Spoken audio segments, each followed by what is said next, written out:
என் ரத்தத்தின் ரத்தமான உடன்பிறப்புகளே, புரட்சி தலைவர் எம்ஜிஆரிடம் வேலை கிடைப்பது, அதுவும் அவருடைய படங்களுக்கு வசனம் எழுதுகின்ற வேலை, அவர் சொல்லுகின்ற காட்சியை மாற்றி எழுதி அழகாக எழுதி தருகின்ற வேலை கிடைப்பது என்பது சாதாரணமான வேலை கிடையாது.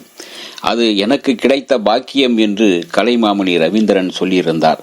அவர் எப்படி முதலாக புரட்சி தலைவரின் பார்வையில் பட்டார், புரட்சி தலைவர் எப்படி அவரை அரவணைத்துக் கொண்டார், புரட்சி தலைவர் அவருக்கு எழுதுகின்ற வாய்ப்பை கொடுத்ததோடு அவருக்கு தனியாக ஒரு பெயரையும், அவருக்கென்று ரவீந்திரன் என்கிற பெயரையும் சூட்டியவர் புரட்சி தலைவர் தான் என்று அந்த விஷயத்தை அவர் ஒரு இடத்தில் பதிவு செய்திருக்கின்றார். அதை இங்கே உங்களுக்கு தருகின்றேன். சினிமா உலகில் முடிசூடா மன்னனாக விளங்கியவர் எம்ஜிஆர் அவர்கள். அவர்களோடு வேலை பார்ப்பதை பெரும் பாக்கியமாக கருதுகின்றேன். அதே போல இறைவன் அருளால் கிடைத்த வாய்ப்பு அது என்று எண்ணி நான் ரொம்ப காலம் பெருமைப்பட்டிருக்கின்றேன். மனிதநேய செம்மல் எம்ஜிஆர் அவர்களின் மனிதநேயத்தை முழுமையாக அவரிடத்தில் சேர்ந்த போது அங்கு கண்டு வியந்திருக்கின்றேன். அன்பு வடிவத்தில் ஆண்டவன் இருக்கின்றான், இதுதான் அவருடைய திடமான நம்பிக்கை. இவரிடம் எழுத்தாளராக, அதுவும் மாபெரும் வெற்றி படமான நாடோடி மன்னனுக்கு வசனகர்த்தாவாக இருப்பது சாதாரண வேலையா? சாமான்யமாக கிடைக்குமா? இதுதான் நான் பிறவி எடுத்ததின் பயன் என்கின்றார் ரவீந்திரன். நாடோடி மன்னன் என்கின்ற சரித்திர அந்த படத்தில், சாதனை படைத்த அந்த படத்தில் எனக்கும் வசனம் எழுதும் ஒரு பங்களிப்பு கொடுத்ததோடு அதில் அந்த படத்தின் டைட்டில் கார்டில் எனக்கும் பெயர் கொடுத்தார் புரட்சி தலைவர் பொன்மனச்செம்மல் என்கின்ற ரவீந்திரனின் சொந்த பெயர். அவருடைய தாய் தந்தை அவருக்கு வைத்த பெயர் காஜா மொய்தீன் என்பது. ஆனால் அவருக்கு ரவீந்திரன் என்ற பெயரை சூட்டியவர் புரட்சி தலைவர் அவர்கள்தான். அந்த நிகழ்வு பற்றியும் அவர் பதிவு செய்திருக்கின்றார். சினிமாவில் எழுத்தாளராக வந்த காலம் பற்றியும் அந்த பெயர் இடம்பெற்றதை பற்றியும் அவர் குறிப்பிடும்போது, நகைச்சுவை நடிகர் AK தங்கவேலு அவர்களின் சொந்த ஊரான காரைக்கால், அங்குதான் இவர் நாடக நடிகராக இருந்த காலத்தில் இருந்தே எனக்கு தெரியும். சினிமாவில் இவர் புகழோடு விளங்கியிருந்த வேளையில் ஒரு நாள் இவரை போய், தங்கவேலை போய் பார்த்தேன். உங்கள் திறமைக்கு சினிமாவில் எழுத்தாளனாக வர முடியும் என்று கூறினார். சொன்னதோடு நிற்காமல் திரு எம்ஜிஆர் அவர்கள், சக்கரபாணி ஆகியோர், திரு எம்ஜிஆர், திரு சக்கரபாணி ஆகியோரிடம் என்னை அறிமுகப்படுத்தி வைத்தார் தங்கவேலு. ஒரு குறிப்பிட்ட நாளில் புரட்சி தலைவர் அவர்கள் வரச் சொன்னார்கள்.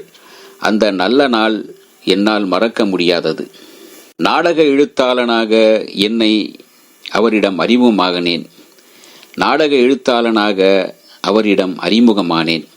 என்னை அழைத்து போனவர் MR முஸ்தபா. உடனே இன்டர்வியூ, ஒரு காட்சியை சொல்லி இதற்கு வசனம் எழுதுங்கள் என்று மக்கள் திலகம் சொன்னார். இறைவனை வேண்டிக் கொண்டு வசனத்தை எழுதி படித்தேன்.